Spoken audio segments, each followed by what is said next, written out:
தத்தங்கள் கிறிஸ்துவுக்குள்ளே ஆமென்று இருக்கின்றதே. வாக்கு தத்தங்கள் நம் இயேசுவுக்குள்ளே ஆமென் என்றும் இருக்கின்றதே. வாக்கு தத்தங்கள் கிறிஸ்துவுக்குள்ளே ஆமென்று இருக்கின்றதே. வாக்கு தத்தங்கள் நம் இயேசுவுக்குள்ளே ஆமென் என்றும் இருக்கின்றதே. அவர் சர்வ வல்ல தேவனாயிருப்பதா வார்த்தைகள் எல்லாம் நிறைவேறும். அவர் உண்மையுள்ள தேவனாயிருப்பதா வார்த்தைகள் ஒன்றும் தவறாதே.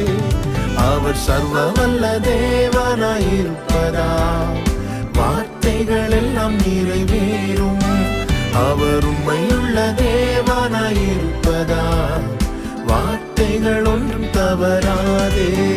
ஆமென் ஆமென் வாக்கு தத்தங்கள் எல்லாம் ஆமென் ஆமென் ஆமென் இயேசு சொன்னதெல்லாம் ஆமென்.